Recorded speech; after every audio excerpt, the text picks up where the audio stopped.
Welcome back, deep divers.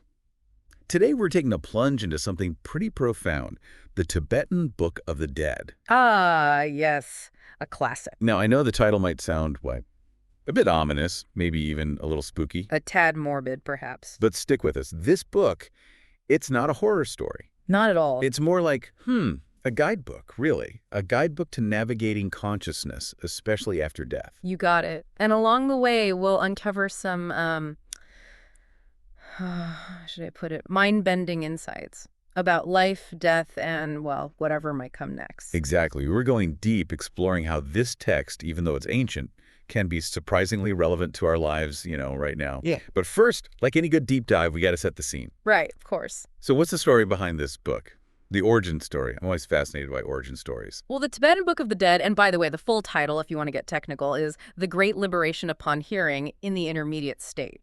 Oh, Pretty long, right? Catchy. Anyway, it's believed to have been written by Padmasambhava. Padmasambhava. Now, that's a name I've heard before. He was an 8th century Indian mystic, and he actually brought Buddhism to Tibet. Oh, wow. So he's a pretty big deal. Huge. And the story goes, he hid these teachings. Hid them? Why would he do that? Well, they were rediscovered centuries later. It adds a whole other layer of mystery to this book, don't you think? It's like something out of an adventure movie. Secret teachings hidden for centuries and then, boom, rediscovered. Sets the stage for quite a journey, huh? You could say that. Speaking of journeys, we got to talk about these bardos. Yes. The Bardos. There are 6 of them, right? You're right, 6 in total. But the book really focuses on the last 3. The transitional ones, you could call them. Okay, so 3 bardos. Each one, I'm guessing, with its own unique set of experiences. Absolutely. And challenges. Oh, I bet. So let's start at the beginning, shall we? Sounds good to me. The first of these 3 bardos, the Chikai Bardo, the moment of death. Right. What happens then, according to the book? Well, it describes this incredible experience of encountering the clear light at the very moment of death. It's like, imagine the purest form of awareness, your true nature, but without all the thoughts and emotions clouding it. Whoa, that's heavy. It is. So it's like a glimpse of, I don't know, ultimate reality.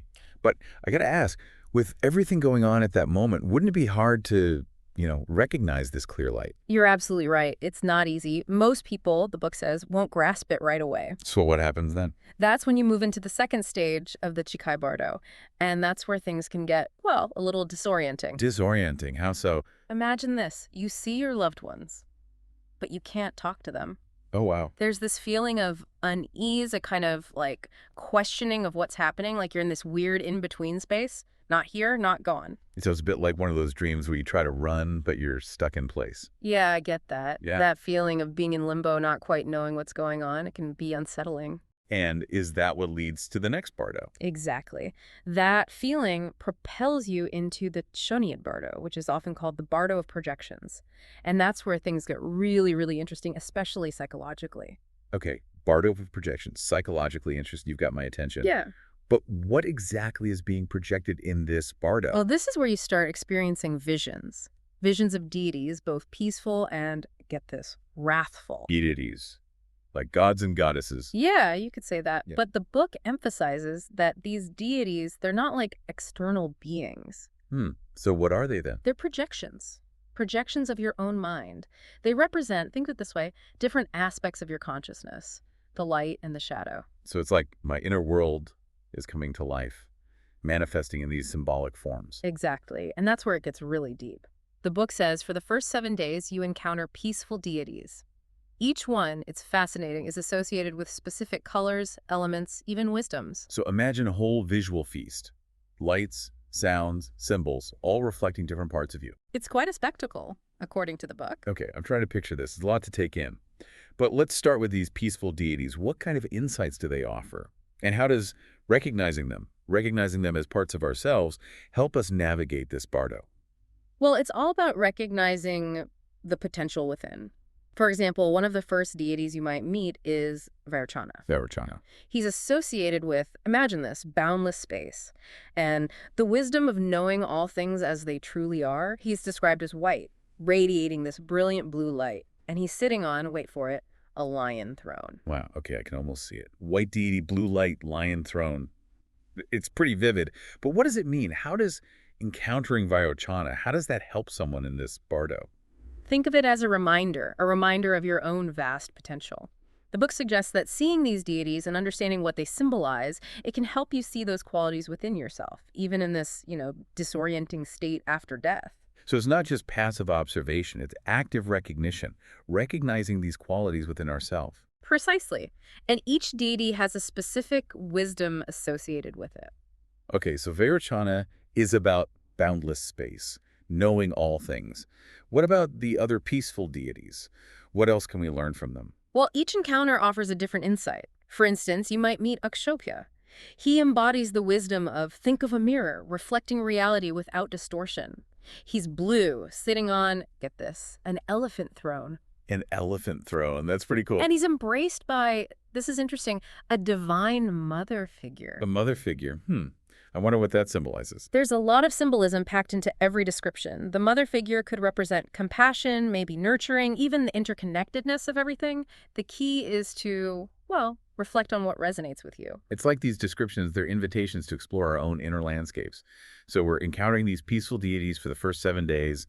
What happens after that? You mentioned wrathful deities earlier. Yeah, the journey doesn't stay peaceful for long. From day 8, the peaceful deities, they kind of fade, and you start encountering wrathful ones. Wrathful deities. Okay, now I'm picturing something out of, I don't know, a scary movie. But you said earlier that these deities, they're projections of our own minds. Right, exactly. So we're not talking about demons or devils here. Yeah, well, no, not like that. But if they're projections of our own minds, why are they wrathful? What does that shift mean? Think of them as representing those parts of yourself that, well, maybe you pushed down, denied while you were alive. Anger, fear, aggression, all those darker emotions we tend to avoid. Ah, so it's like facing our shadow selves, those parts of us we might not be so proud of. Exactly. And the book says the key is to remember they're projections. Don't react with fear. If you do, you might get caught in a cycle of negativity. So what should we do instead? See them as part of you. Integrate them. Move towards wholeness. That's the message. That's powerful. It's like the book is saying, even our darkest emotions, they can be a source of wisdom and growth, but only if we approach them with awareness. I like how you put that. Can you give us an example of a wrathful deity and what it might represent? Sure. One of the most well-known is Yamantaka, often depicted with a bull's head, multiple arms holding weapons, and surrounded by flames. Yikes. Sounds intense. He might seem terrifying, but he actually symbolizes conquering death and transforming negative emotions. So even though he's wrathful, his purpose is ultimately positive. You got it. He's there to challenge us, to push us to confront those parts of ourselves we might be afraid of. And then there are the dakinis, right? You mentioned them before. Ah, yes, the dakinis. The ones who receive the faithful and punish the unfaithful. That's a pretty intense job description. It is. They represent this powerful feminine energy, wisdom, and transformation. They can be fierce, but their fierceness is directed toward liberation. Wow, navigating this bardo sounds like a real roller coaster. Peaceful deities, wrathful deities, Dakasinis, Baisas, a lot to process. But this is all still preparation for the final stage, the Sidpa Bardo. The bardo of seeking rebirth. Exactly. And what's fascinating is that even though the Choni Bardo, with all its challenges, it's still considered a prime opportunity for liberation. The book says if you can see the deities for what they are, projections of your own mind, you can break free from the cycle of death and rebirth right then and there. So even amidst all this, there's still a chance to, I don't know, wake up, achieve enlightenment. But what happens if someone doesn't achieve that in the Choni Bardo? What awaits them in the Sidpa Bardo? Well, the Sidpa Bardo, as you mentioned, it's the bardo of seeking rebirth. It's where, driven by karma, the momentum of all your past actions, you begin to seek a new life. Picture yourself in this bardo body. It's a subtle form, heightened senses, but no physical body, drifting through this landscape of possibilities. It's like being a ghost, but with the potential for new beginning. It sounds both liberating and terrifying. It's a fascinating paradox, isn't it? The book describes how you might see familiar places, people you loved, but you can't interact with them. You're in between, no longer part of that world, but not yet part of a new one. That feeling of being in between must be so disorienting. What happens next? How does this seeking for rebirth, how does it actually unfold? This is where the visions get even more intense. You start encountering representations of the 6 realms of existence. Gods, demigods, humans, animals, hungry ghosts, and, well, hell beings. Each realm has its alluring qualities, but also its repulsive ones. It's like a cosmic menu of rebirth options, but you don't get to choose the restaurant. That's a great way to put it, and that's where karma really comes in. The book describes a karmic wind pushing you towards a particular realm based on your past actions, your intentions. So there's a sense of destiny, being drawn towards a certain path because of who you were in your previous life. But earlier you said the Tibetan Book of the Dead offers ways to navigate these bardos. Does that apply here in the Sidpa Bardo too? Absolutely. Even within this karmic wind, the book emphasizes there's still a possibility of choice. It outlines methods for closing the womb door, resisting the pull towards rebirth altogether. Wait, closing the womb door. So even when you're on the verge of being reborn, there's a chance to break free from this cycle of death and rebirth. How is that even possible? Remember, the book is all about understanding the nature of your own mind. One method for closing the womb door involves recognizing the visions for what they are. Projections of your own mind, like dreams, illusions. See through their captivating nature and you won't be drawn in. So it's about recognizing the power of our minds to shape our reality, even in the Bardo. Are there other methods for closing the womb door? The book teaches several. Another is to focus on the clear light, that same pure awareness from the moment of death. Keep your awareness on that light, and you can transcend the pull of karma, achieve liberation. So that clear light, it's like a beacon guiding you beyond this cycle of death and rebirth. But what about those who can't close the womb door? Are they just swept away by the karmic wind? Even then, the book offers guidance. It suggests that by cultivating positive qualities like compassion and wisdom, and by consciously choosing a favorable rebirth based on the visions, you can at least influence your future destiny. It's like you're still an active participant, making choices that shape your future, even within the constraints of your karma. That's a remarkably empowering message. It is. And what's even more fascinating is that the book emphasizes the interconnectedness of all beings, even across the boundary of death. The actions of the living prayers, rituals, positive intentions can also influence someone's journey through the Sidpa Bardo. That's a profound thought. It's like we're all connected, even across the realms of life and death. And our actions have this ripple effect that extends far beyond what we can immediately grasp. Exactly. And this brings us back to the power of this book, even for those who don't necessarily subscribe to Buddhist beliefs. The Tibetan Book of the Dead invites us to explore consciousness, the possibilities beyond this physical life, and the impact our choices have on ourselves and others. It's a journey of self-discovery, a deep dive into the mysteries of life and death. And I have to say, this exploration, it's left me with a sense of awe, a renewed appreciation for how precious this life is. Beautifully said, and perhaps that's the most valuable takeaway from the Tibetan Book of the Dead. A reminder to live with awareness, compassion, and a deep appreciation for the interconnectedness of all things. Thank you for guiding us through this incredible journey. It's been truly illuminating. And for you listening, we hope this deep dive has sparked your curiosity, inspired you to keep exploring the mysteries of consciousness and the possibilities that lie beyond. So it's not just passive observation, it's active recognition, recognizing these qualities within ourselves. Precisely, and each deity has, a specific wisdom associated with it. Okay, so Vairocana is about boundless space, knowing all things. What about the other peaceful deities? What else can we learn from them? Well, each encounter, it offers, a different insight. Like you might meet Akshobhya. Yeah. He embodies the wisdom of, think of it like a mirror, reflecting reality, but, without any distortion. He's blue, and get this, he's sitting on, an elephant throne. An elephant throne, wow, that's something else. Right, and he's embraced by, this is kind of interesting, a divine mother figure. A mother figure, that's got to be symbolic, right? Oh, yeah. There's tons of symbolism packed into, every description. Like the mother figure, she could represent compassion, nurturing, maybe even the interconnectedness of, everything. It's all about, I guess, what resonates with you, Yeah, it's like these descriptions are like invitations to explore our own inner landscapes. I like that. Yeah. So we're encountering these peaceful deities for the first 7 days. What happens after that? You mentioned wrathful deities earlier. Yeah. The journey doesn't stay peaceful forever. From day 8, things shift a bit. The peaceful deities, they kind of fade, and then you start encountering the wrathful ones. Wrathful deities. Okay, now I'm definitely picturing something a little, scary, like out of a horror movie, But you said earlier these deities, they're projections of our own minds. Right, exactly. They're not, external beings or anything. Okay, good. So we're not talking about like actual demons or devils here. No, nothing like that. But if they're projections of our minds, why are they wrathful? What's the point of that? He's like, well, think of them as representing those parts of ourselves that we might, try to hide, the parts we deny, maybe even while we were alive.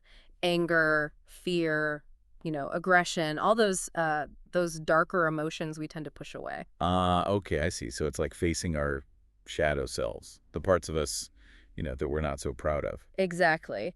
And the book, it really emphasizes this. The key is to remember they're just projections. Like, don't freak out. Don't react with fear. If you do, well, you might get stuck in this, cycle of negativity. So what should we do instead? The book says you got to see them as part of you. You got to integrate them, move towards wholeness. That's the real message here. That's pretty profound. It's like the book is saying even those dark emotions, they could be a source of wisdom, even growth, but, only if we face them head on with awareness. Yeah, I like how you put that. So can you give us an example of a wrathful deity and what it represents? Sure. One of the most well-known is Yamantaka. He's often depicted with a bull's head, multiple arms, holding all these weapons, and surrounded by flames. Oh, wow. Okay. That sounds intense. Yeah, he might seem terrifying, but he actually, he symbolizes conquering death and, transforming those negative emotions. So even though he's wrathful, his purpose is ultimately positive.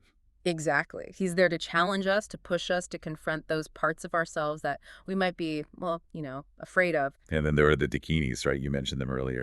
Yes, the dakinis. They're the ones who, receive the faithful and punish the unfaithful. That's a pretty intense job description. It is. They represent this powerful feminine energy, wisdom, and transformation. Yeah. They can be fierce, but their fierceness, it's directed towards, liberation. Wow. Navigating this Bardo, it sounds like a real emotional roller coaster ride. Peaceful deities, wrathful deities, dakinis, it's a lot to process. Mm-hmm. But this is all still like preparation for that final stage, right? The Sidpa Bardo. The Bardo of seeking rebirth. Right. And what's fascinating is that even though the Chonid Bardo, with all its, challenges, it's still considered a prime opportunity for liberation. The book says if you can just, see those deities for what they are, projections, you can break free from that whole cycle of death and rebirth right then and there. So even amidst all this, there's still a chance to, wake up, achieve enlightenment. But what happens if someone doesn't, achieve that in the Chonid Bardo? What awaits them in the Sidpa Bardo? The Sidpa Bardo, right, like you said, it's the Bardo of seeking rebirth. It's where you start seeking a new life, driven by karma, all those actions you've taken. And the book, it paints this picture of you in this Bardo body, it calls it. It's a subtle form, heightened senses, but, no physical body, just drifting through all these possibilities. So it's like, like being a ghost. Yeah.